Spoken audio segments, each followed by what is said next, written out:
오늘 말씀의 내용은 여러분이 좀 알아야 이 말씀의 전체 우리 로마서 시리즈를 볼 수가 있습니다. 로마 교회가 세워졌을 때 유대인들이 와서 세운 거거든요.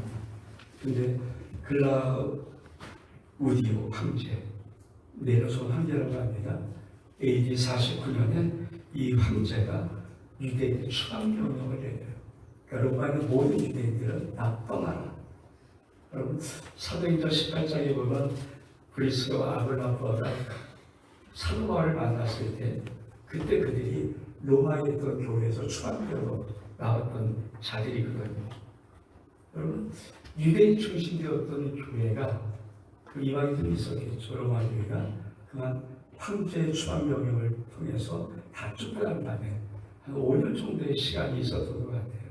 역사적으로 보면은. 그런데 이방인들만 구성됐던 교회들은 유대인이 아니니까 하나님의 정결법, 하나님의 절개를 모르잖아요. 복음을 듣고 예수를 믿는 자들이니까. 그래서 그들은 그곳에서 자유롭게 예수 그리스도의 복음을 듣고 신앙생활했습니다. 5년 뒤에 AD 54년에 글라우디오 황제가 죽고 네로 황제가 되면서 이 유대인의 추방 명령이 해제가 되고요. 그리고 5년 만에 이 유대인들이, 크리스천 유대인들이 로마 교회를 들어간 것입니다. 들어가서 보니까 5년 자기들이 없어진 사이에 교회가 이상하게 자기들은 변한 거예요. 이 로마 교회의 유대인들은 예수 그리스도의 복음을 듣고 믿지만 그런 여전히 모세 율법을 간직하고 있는 자입니다. 하나님 당신에서 말했던 정결법, 특히 고기 문제, 우상에 들렸던 이 제물의 문제는 아주 이들은 그만한 것입니다. 그래서 로마에 있던 많은 고기들이 대부분 이방 신전에서 제단에 바쳤던 고기가 나와서 시용으로 나오는 거거든요. 그러니까 이들은 우상에 바쳐진 저 제물, 고기 먹을 수 없다. 그리고 안 먹고 죄식만 고집합니다. 근데 문제는 그 안에서 5년 동안 신앙이 자랐던 이 로마의 이방인의 사람들은 그런 거 없어요. 야, 음식이 무슨 그게 무슨 큰 죄냐? 믿음으로 하나님 앞에서 먹으면 아무런 것도 아니야. 이런 것들이 로마의 갈등이 있었던 것입니다. 그래서 믿음이 약한 자 뭡니까? 고기 우상에 바쳐진 제물이야 못 먹고, 이게 믿음이 약한 자의 모습이고 정결법 지키려고 했던 모습이고, 믿음이 강한 자는 뭘까요? 주로 이방인의 기독교인들이에요. 야, 그거 믿음으로 먹으면 되는 거지 음식이 무슨 나쁜 게 있냐, 이런 느낌입니다. 근데 여러분, 단지 이런 문제, 그래서 어떤 교회 어떤 부류는 최소한 하고 어떤 부류는 그냥 거기만 먹고, 이게 있다면 별 문제가 되지 않잖아요. 이들은 서로를 향한 태도가 이 교회 속에 아주 문제가 있었습니다. 그러니까 믿음이 강한 자들은, 즉 고기를 먹을 신자들은 믿음이 약한 율법주의자 같은 이방 유대인의 크리스찬을 보고 에이, 믿음도 없는 건데, 믿음은 먹으면 되는데 없으면 없고, 믿음이 약한 자들은 믿음이 강한 고기를 먹는 그들의 자유롭을 보고 비판하고 정죄합니다. 하나님 앞에 음식도 가리지 못하는 저들의 정결이 나쁜 거다. 그리고 이것이 교회 속에 큰 갈등을 일으키고 있던 거예요. 여러분, 로마 교회 갈등의 뿌리로는 알아야 합니다. 그것은 바로 판단과 비판이었습니다. 우리 말씀 로마서 14장 3절 두 번을 이거를 개혁한교가 개혁해서 보겠습니다. 시작. 먹은 자는 먹지 않은 자를 없인 여기지 말고 먹지 않은 자는 먹은 자를 비판하지 말라. 이는 하나님의 길을 받으셨습니다. 그리고 개혁한 글로 보면 시작. 먹은 자를 먹지 않는 자를 없인 여기지 말고 먹지 못하는 자는 먹는 자를 판단하지 말라. 여러분, 판단과 비판은 내 기준이 다른 거예요. 내 생각이 있고 내 의견이 있다는 것입니다. 잘못되었어. 그러니까 이 로마 교회 속에 있는 이 두 그룹이 서로 한쪽은 정죄하고 한쪽은 판단하고 비판합니다. 왜 그렇습니까? 기준이 너무 명확한 거예요. 그 기준으로 볼 때는 너희 잘못된 거야. 또 이쪽 기준으로 볼 때는 너희 잘못된 거야. 여러분, 모든 사람에게는 인생 철학이 있어요. 인생의 신념도 있고요. 자기의 의견도 있고 자기의 생각도 있고 자기의 주장도 있습니다. 그것이 마치 대단한 것처럼 주장해 나가요. 근데 사실 하나님 말씀에 비춰보면 이것은 그렇게 옳은 것은 아닙니다. 그래서 우리가 교회 속에서 그 판단과 비판할 때 제일 중요한 기준이 뭐냐면 하나님 말씀에 어떻게 되어 있는가. 여러분 사도 바울은 평생 하나님 앞에 이런 삶을 살았습니다. 제가 읽어드릴게요. 빌립보서 3장 8절을 보니까 또한 모든 것을 해로 여김은 내 주 그리스도 예수를 아는 지식이 가장 고상하기 때문이다. 내가 그를 위하여 모든 것을 잃어버리고 해설물을 여김은 그리스도를 얻고.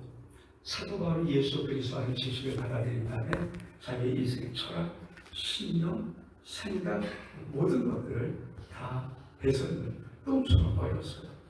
자기 안에 오직 예수 그리스도의 지식만을 담아낸 것입니다. 그래서 빌립보서는 9절의 말씀은 이렇게 말씀하십니다. 내가 가진 율법에서 난 것이 아니요 오직 그리스도를 믿는 믿음으로 말미암은 것이 그 믿음으로 하나님께로부터 난 의라. 사도 바울이 옳고 그름 의의 기준을 어떻게 세웠는가? 하나님께로부터 난 의를 가지고 기준으로 세운 것입니다. 여러분 로마 교회 판단 비판 있을 수 있죠. 근데 이게 왜 큰 문제가 되고 이게 교회를 어렵게 하고 왜 성경이 기록되었습니까? 그것은 바로 이 판단과 기준의 원어의 뜻 때문에 그래요. 우리 볼까요? 판단이란 말, 비판이란 말의 원어는 크리노입니다. 한번 좀 읽어볼까요? 시작. 크리노라는 단어는 법정에서 재판관이 너는 틀렸어, 너는 죄인이라고 판결을 내리고 정죄하는 단어입니다. 여러분, 사람들 속에 탈의 여지가 있는 것은 괜찮아요. 근데 여러분, 너 틀렸어. 법적인 판결을 내려버리면 내가 재판관에서 법적인 판결을 내려버리면 그것이 내가 법적인 판결을 내서 뒤집지 않기는 쉽지 않잖아요. 우리 법원의 판결이 나면 그것이 마치 굳어지는 것처럼. 그러니까 크리노라는 단어는 그 단순히 너와 내가 틀렸다, 우리의 이 정도가 문제가 아니라 한쪽에서 저쪽에서 전부 다 법적인 판단을 내려버리고 법적 판결이 정죄의 언어입니다. 너 틀렸어. 여러분 그가 틀렸는데 내가 이렇게 판단되어서 그렇게 심판해서 판결을 내리는데 이게 돌아설 수 있겠습니까? 쉽지 않죠. 전 회의를 잘 안 하려고 몸부림 치는 목사예요. 저는 우리의 아름다운 교회 볼 때마다 늘 자랑하고 싶고 자랑했던 것이 있어요. 38년 동안 다녀오는 동안에 우리 교회도 회의라면 뭐 이런저런 의견이 많이 나오지 않습니까? 근데 우리 교회를 개척했던 우리 조병전 김사장님은 우리 교회를 어떻게 이끌어오셨냐면 항상 어떤 의견이 나와서 약간 의견이 좀 갈리고 그러면 꼭 그 결정을 이렇게 저기 미인해 줬어요. 목사님 기도하신 분이시니까 목사님 기도하고 결정하세요. 그래서 그것이 얼만큼 힘을 얻고 좋은지. 그렇죠. 기도하니까 저에게 미인해 줬을 때 항상 그 결정은 제가 기도하고 했습니다. 그래서 정말 제가 목사를 38년 동안 이 달려오는 동안에 우리 두 장로님이 저에게 늘 앞장서서 이끌었던 그 부분을 정말 존경하고 사랑해요. 최근에 이런 이 모습들이 서서히 사라지고 없어서 좀 안타깝습니다. 여러분, 왜 우리가 판단하는 거예요? 왜 로마 교회는 이 음식의 문제가 그렇게 중요하고 판단은 안 됩니까? 여러분, 로마 교회는 하나님께서 로마를 통해서 전 세계 복음을 전할 시약교회예요. 이 시약교회가 엉터리가 되어버리면 복음은 못 전해요. 로마 교회는 그냥 하나님 교회가 아닙니다. 하나님의 마지막에 이 로마 교회 전 세계 복음을 전파하는 시약교회로 자라게 하고 싶은 거예요. 이 교회에서 음식의 문제, 판단, 비판의 문제가 교회 갈등이 있어갖고 점점 그 갈등이 심화되어지면 어찌 그 교회가 복음을 전할 수 시약교회로 성장할 수 있겠습니까? 그래서 사도 바울이 로마서 14장에 그 말씀을 쓰는 겁니다. 여러분, 왜 판단은 안 되는가? 우리 말씀 볼까요? 로마서 14장 3절의 말씀. 시작. 먹는 자는 먹지 않는 자를 없이 여기지 말고 먹지 않는 자는 먹는 자를 비하지 말라. 이는 하나님이 그를 받으셨습니다. 여러분, 하나님이 받으셨다는 말이 뭘까요? 여러분, 교회 구성되는 성도들은 어떻게 구성됩니까? 세상에 성공자가 들어온 교회 구성원입니까? 세상에서 특별한 지식 가진 자가 들어오면, 돈 많은 자가 들어오면 교회 구성원입니까? 아니에요. 교회 구성원, 정말 죽을 수밖에 없는 죄인들이 예수 십자가의 보혈로 대속한 구속한 받은 그 자들, 나 같은 죄인을 살리신 주님의 은혜가 있다고 고백하는 그 자들이 교회 구성원입니다. 여러분, 하나님이 그를 받으셨습니다. 먹는 자는 먹지 않는 자를 없이 여기지 말고 먹지 않는 자는 먹는 자를 비하지 말라. 그래서 뭔가 하나님이 그를 받으셨습니다. 그 말의 의미는 너랑 지금 네가 옆에 있는 형제자매가 너와 생각하는 생각이 다르고 주장하는 주장이 다르고 믿음이 다른 것 같지만 그 형제조차도 예수 그리스도가 십자가에서 죽어서 그를 구원한 정말 귀한 존재이다. 이게 바로 하나님 받으셨다는 말씀의 의미입니다. 그렇죠.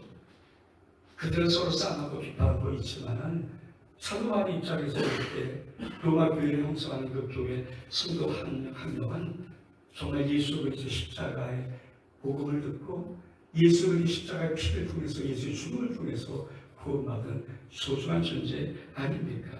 그래서 그들에게 하나님 받으신 자를 늘 싸움하고 비판하고 정죄하고 말하는 것입니다. 또 한 가지가 있습니다. 우리 말씀 읽어볼까요? 로마서 2장 1절의 말씀 시작. 그러므로 나를 판단하는 사람아 누구를 항모하고 내가 피하지 못할 것은 나는 판단한 것으로 내가 너를 정죄하니 판단은 내가 하기를 행하리라. 여러분, 로마서 2장 1절은 뭐라고 말합니까? 너희가 나를 판단 안 된다고 말합니까? 야, 넌 정말 의로운데 이 말은 우리는 의로울까요? 남을 정죄하고 판단하고 할 만큼 의로울까요? 아니, 하나님 보시기에는 아니지 않냐. 넌 정말 하나님께 아무 흠도 없이 의로우시니 그거 아니잖아. 그렇게 말씀하는 겁니다. 여러분, 교회 속 로마 교회 속에 있던 이 비판과 판단, 정죄, 이 문제, 여러분, 사도 바울은 도대체 어떻게 이 문제를 하나씩 풀어나갈까요? 사도 바울이 잊지 않고 있고 마음속에 있는 신앙 자세가 있어요. 그것이 뭔지 아십니까? 우리 말씀 볼까요? 히브리서 1장 5절에 15절의 말씀 시작.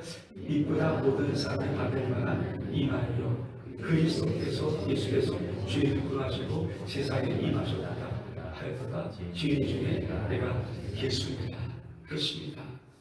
여러분, 사도 바울은 자기가 항상 죄를 짓는 그 일에는 제 앞장선 죄인의 괴수 우두머리라는 이 생각이 가져요. 근데 내가 죄인 중에 괴수라는 저 말의 의미가 어떤 말인가? 우리 한번 원어를 볼까요?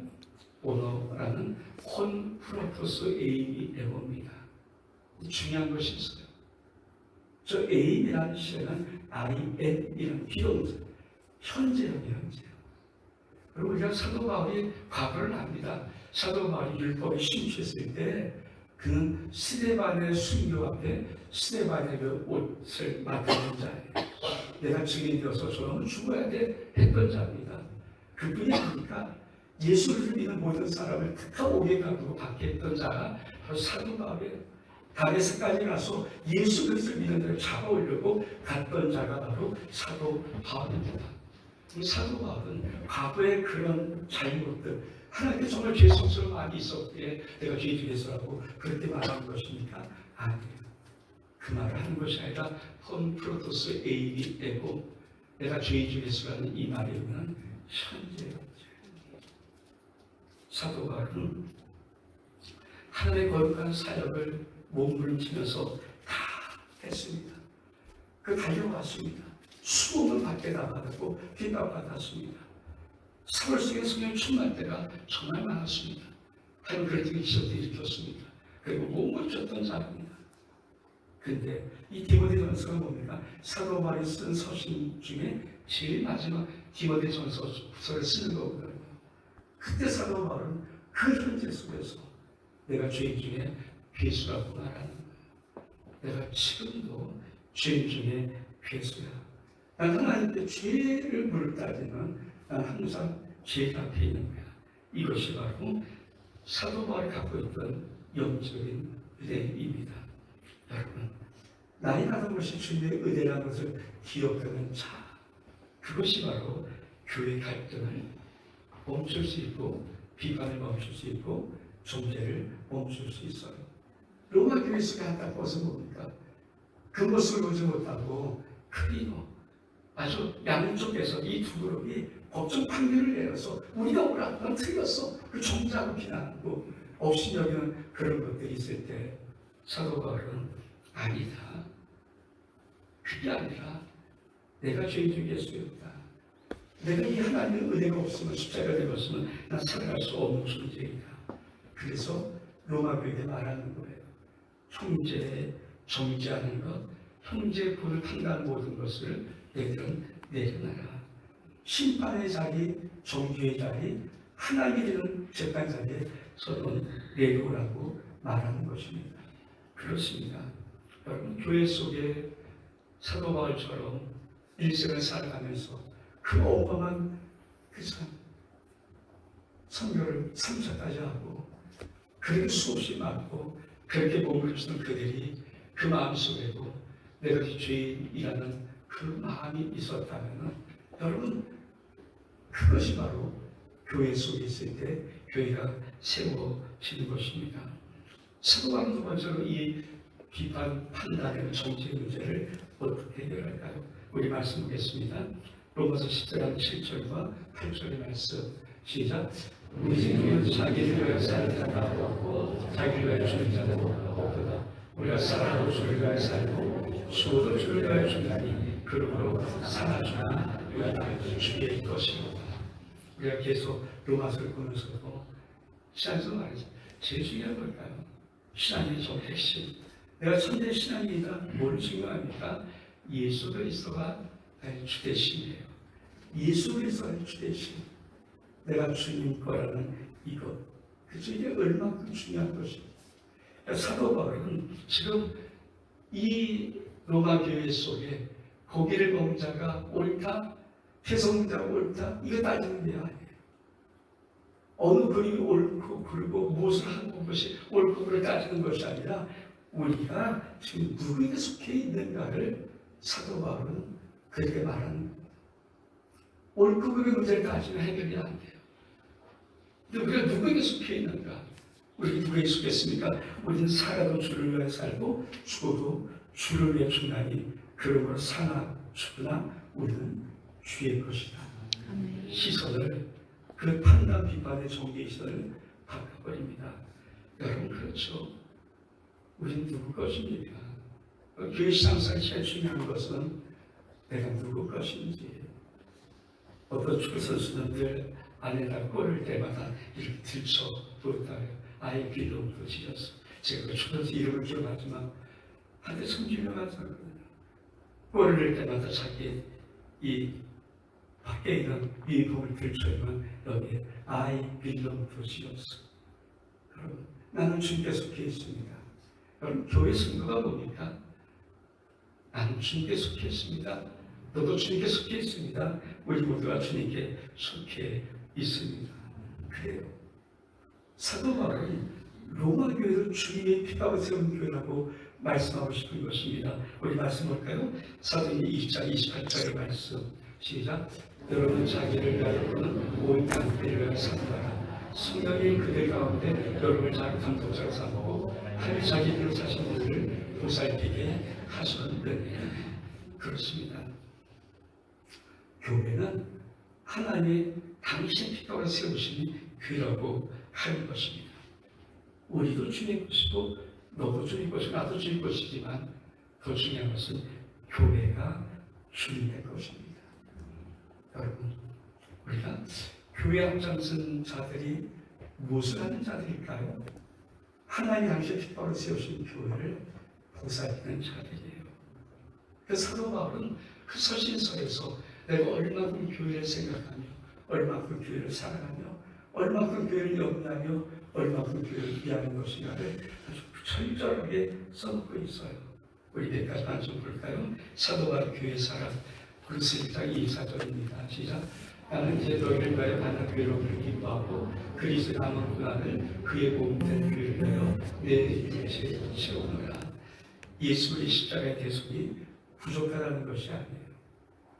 주님이 이 땅의 교회를 당신 피땀으로 세워서 만들어 놓은 그 교회를 사도 바울이 예수의 십자가를 대신 지고 교회를 세우기 위해서 피땀 흘리고 때로 조롱당하고 멸시당하고 침해당하고 십증당하는 것을 내가 하겠다는 거예요. 그 사도 바울의 교회의 사랑입니다. 또 말씀 볼까요?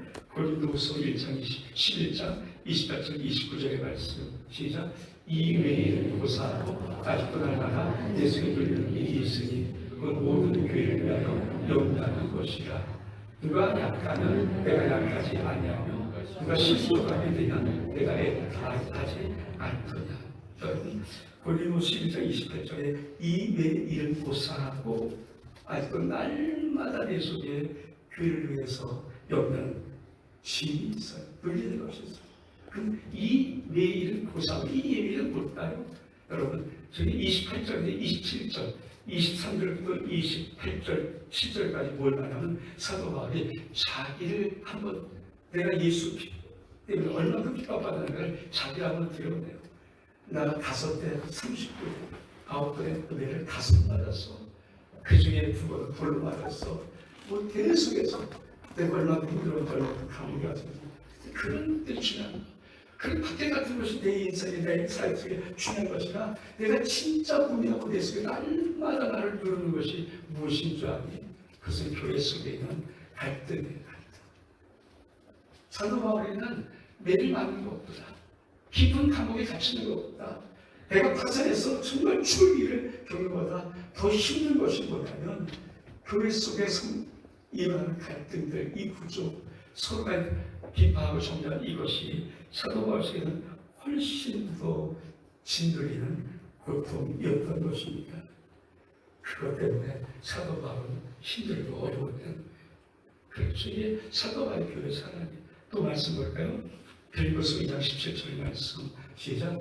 만일 너희 믿음의 진리와 성령 위에 내가 나를 전대로 드릴지라도 나는 기뻐하고 너희 이루하기에 기뻐한다. 여러분 전제하는 것은 구약의 제사일 때 제물에다가 포도주를 다 붓는 게 전제예요. 포도주를 다 벗어드리는 이 제사. 이 포도주는 뭡니까? 예수의 생명의 피를 의미하는 거죠. 사도 바울은 정말 교회를 세울 수만 있다면 교회를 어떻든 세워나갈 수만 있다면 자기의 생명의 모든 피를 다 쏟아부어도 난 좋다, 난 기쁘다는 만큼 그렇게 교회를 사랑했던 것입니다. 이 사도 바울이 그래서 그 마음을 가지고 로마 교회를 알아보니까 이게 얼마나 힘듭니까? 하나님의 복음에 맞서 전세계 복음을 전한 신약교회가 아니 음식의 문제 가지고 너 잘나니 너 잘나니 싸움하고 서로 비판하고 크리마는 그 순간까지 가는데 이것을 어떻게 해결하지 않으면 안 되는데 사도바울의 간절한 돼요. 그럼 교회 속에 모든 목표는 어디까지 되어야 될까요? 우리 말씀 볼까요? 갈라디아서 19절 말씀 시작. 나 여자들아 너희 속에 그리스도의 형상을 이루기까지 다시 너희를 위하여 애써 수고를 하나니. 그렇죠. 저도 마찬가지고 모든 게 마찬가지 아닙니까? 사역자들이 또 교회 리더의 장로들이든지 갖고는 목표 비전이 뭘까요? 그리스도 형상에 이루기까지를 몸부림치는 거예요. 우리 모두가 다 그리스도 형상에 이루자니까 아니잖아요. 우리 정말 다 그리스도 형상까지 이루는 자죠.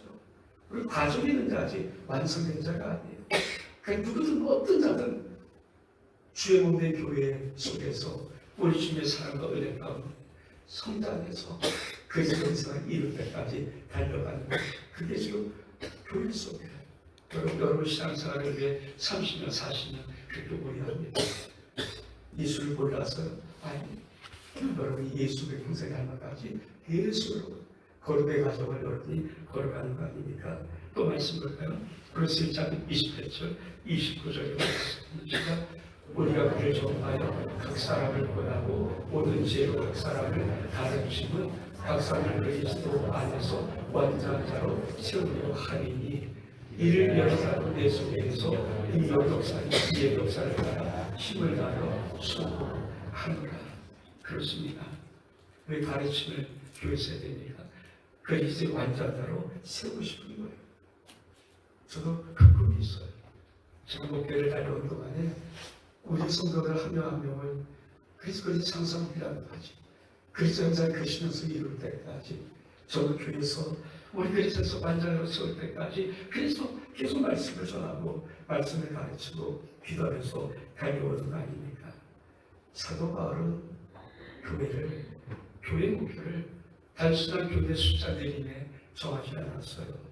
성도 한 사람 한 사람을 그리스도로 빚어낸 그 과정을 교회 과정으로 본 거예요. 그 성도 한 사람 한 사람을 그리스도에서 온전하게 세우려고 하는 몸부림을 사도 바울은 갖고 있었습니다. 여러분, 교회 속에 그러면 이 로마 교회는 도대체 어떻게 그러면 여기까지 달려갈 수 있습니까? 그것이 바로 사도 바울이 말하는 십자가의 은혜를 기억하라는 거예요. 우리 로마서 14장 9절 세 번역을 한번 보겠습니다. 시작. 그리스도께서 죽으셨다가 살아나신 것은 죽은 사람에게도 사는 사람에게도 다 주님이 되시려는 것입니다. 그렇습니다. 우리가 어떻게 그리스도의 밀당 찬송 훈련까지 그리스도의 형상 이루기까지 그리스도 앞에 완전히 세우기까지 달려갈 수 있습니까? 가능하면 그의 머리가 예수 그리스도예요. 나의 머리가 예수 그리스도예요. 산자든 죽은 자든 우리 산자 죽은 자에서 벌였던 모든 것은 산자든 죽은 자든 당시 주님이 되고 싶다는 것입니다. 예수가 주인 되고 그것을 몸부림치면서 우리 삶 속에 이것저것에서 계속 그 증거를 하면서 살아가는 그것이 바로 정말 중요한 신앙의 자세. 그러니까 여러분 이거는 어떻게 이루어져요? 우리 중에 한 말씀이 이 말씀을 이해를 하면은 우리 속에 이 예수의 주됨의 역사가 계속해서 이루어질 수가 있습니다. 우리 말씀 볼까요? 우리 주의 말씀입니다. 마태복음 18장 24절부터 30절 긴 말씀인지 같이 한번 읽겠습니다. 시작. 그러므로 전부가 결산하려다 못하는 미국과 같으니 결산할 때 많은 달란트 빚진 자를 대비국에 갚을 것이 없느니라. 주님이 말하여 그 무엇과 아내와 자식들과 모든 소유를 다 갚아라 하니 그 중에 너희를 전하여 이르되 대개 서서서 다 갚으리라 하거늘 그 속에 주님이 불쌍히 여겨 도와주며 그 빚을 탕감하여 주었더니 그 종이 나가서 자기에게 애국대함에 빚진 동료 한 사람 만나 붙들고 목을 잡고 이르되 빚을 갚으라 하니 그 누나가 나를 구하여 이르되 나의 마지막 도서 갚으려 하되 허락하지 아니하고 이가서 그 빚을 갚고 오게 갚으면 그 누나의 그것을 들고 딱하게 여겨 주님의 사람을 다 알니 예수님이 그를 불러다가 아뢰되 악하지마 내가 빌게 내가 빌게 탕감하고 주었거늘 내가 너를 불쌍히 여긴다 하시 너도 내 동료를 쓰다니 마땅하지 아니하고 주님 노하여 그것을 다 갚도록 그를 공조를 내게 넘기니라. 너희가 다 마음으로 형제를 용서하지 아니하면 나는 하늘의 아버지께서 너희에게 이와 같이 하시리라. 우리가 잘 예로 아닙니까? 여러분 1데나리온은 노동자의 하루의 품값입니다. 100데나리온은 것은 여러분 3개월 열흘을 일한 값이에요. 작지 않아요. 그거를 손에 보게 했던 사람, 당연히 갚을 수 있도록 몸을 입혀야 되죠. 근데 여러분, 이 10만 원씩, 하루에 일당이 10만 원씩이나 100달러는 1000만 원의 값어치가 있는 쉽지 않은 정말 큰 돈일지 모릅니다. 근데 지금 주님은 무엇을 필요합니까? 이 사람이 너 1000만 원 갚아라고 보고 주었을 때 주님은 너는 나한테 1만 달란트 빚진 자는 내가 그걸 탕감해 줬다는 거예요. 그게 교회 아닙니까? 우리가 탕감하는 빛이 그거 아닙니까? 여러분, 1달란트는 6천 데나리온입니다. 1만 달란트는요 6천만 데나리온이에요. 바꿔 말하면 하루의 품삯을 10만으로만 계산해서 100데나리온은 1000만 원입니다. 1만 달란트는 6조 원이에요. 여러분, 6조 원에 탕감받은 사람이에요. 그 입장에서 1000만 원 손에 끼친 자를 볼 수 있는 것, 그것을 주님은 은혜라고 하는 거예요. 십자가 은혜 항상 것입니다. 여러분, 내가 6조 원에 탕감받았어요. 1000만 원, 물론 1000만 원 보면 이거는 정말 큰 돈이죠. 내가 3개월, 10일을 피땀 흘려버린 그 노동의 대가 아닙니까? 근데 나는 주님으로부터 받은 것이 6조 원의 탕감이에요. 그걸 주님이 받는 거예요. 이 십자가의 은혜가 신령과 교회 속에 흘러가야 이 십자가의 은혜가 만약에 사라지면 교회는 없어져. 로마 교회 속에 뭘 기억 못하는 겁니까? 여러분, 그 한 사람 사람에게 6조 원의 주님께서 탕감해 줬어요. 사실 음식, 채소를 먹든지 고기를 먹든지 그건 한 1000만 원 정도의 그런 모습이에요. 근데 그걸 가지고 투쟁하고 싸움하고 교회에서 용서를 못하고 업신여기고 비방하고 비난하는 거, 그거를 사도 바울이 안타깝게 생각하는 거예요. 여러분, 십자가의 은혜가 저와 여러분의 말씀 속에 평생 있어야 됩니다. 이 십자가의 은혜가 주의 몸된 아름다움에도 평생 세워져 있어야 됩니다. 그게 교회를 세워나가는 거예요. 여러분, 교회에서는 절대 원칙이 있습니다. 그것이 뭔지 아십니까? 교회의 머리는 예수 그리스도예요. 누가 주인 되서도 안 되고 예수 그리스도가 교회의 머리가 됩니다. 그리고 우리는 예수 그리스도에 속해 있습니다. 의력이 달라도 판단이 달라고 생각이 달라도 서로 종자의 가운데 있을지라도 사도 바울은 아니야. 유대인들도 이방인들도 로마 교회 속에 있는 모든 자들은 주님께 속해 있는 거야. 이게 교회의 절대 원칙입니다. 이것이 있어야 교회는 세워졌어요. 여러분, 성도의 절대 원칙이 있습니다. 성도의 절대 원칙은 하나님께 있어야 됩니다. 사람께 있으면 안 돼요. 끝까지. 그래서 그 원칙을 가지고 마지막에 사도 바울은 이렇게 외칩니다. 로마서 14장 10절 이런 분독한 말씀, 제 마지막을 세 번역으로 읽겠습니다. 시작. 그러므로 자녀들은 자녀를 비판하니까 어찌하여 그들은 자녀를 없이 여기니까 우리보다 남신의 서에 될 것입니다. 다시 저 말을 그냥 쓱 들어보면 로마 교회 성도가 들었다면 두 그룹의 사람들은 야, 사도 바울이 우리를 협박하네 막 그렇게 느꼈을 거예요. 왜? 심판돼서 너 그 하늘 심판받아 이런 말이거든요. 여러분 아십니까? 사도 바울 속에는 그들 협박하고 싶은 마음이 있는 것이 아니라 로마의 시약교회가 무너지면 복음은 다 끝나요.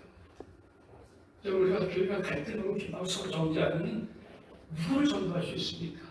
누구를 데려올 수 있습니까? 못해. 복음을 끝나는 거예요. 사도의 간절한 그거예요. 우리의 모든 행위가 하나님의 심판돼서 이 말하는 것은 협박을 하는 것이 아니라 여기 교회는 참 구멍 하나 뚫리기 시작하면 다 뚫리고 무너져 버려요. 사도 바울의 로마 성도들이 알아주든 못 알아주든 교회는 주의 몸된 교회야. 이 교회는 세워줘야 돼. 그렇게 선포하는 것입니다. 맞아요. 교회는 십자가의 은혜로 십자가의 은혜를 가진 자들이 육주를 탕감받은 빛에 탕감받은 그 마음을 평생 잊자고 한지는 그 자들이 내려도록 천마음에 빚진 자를 몫을 지지 않고 풀어주는 것, 그리고 우리가 모두 주님께서 따라 고백하는 것, 그것이 바로 교회의 연합입니다. 저는 우리 아름다우리가 이런 은혜가 있기를 주의 이름으로 축복합니다. 우리 일어서겠습니다.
이 귀한 십자가의 은혜 붙잡고 우리 모두 나도 그리스도의 장성훈련까지 그리스도상 이루기까지 정말 그리스도에서 온전한 세우기까지 달려가서 우리 모두 낼 수 있도록 은혜를 허락하여 주옵소서.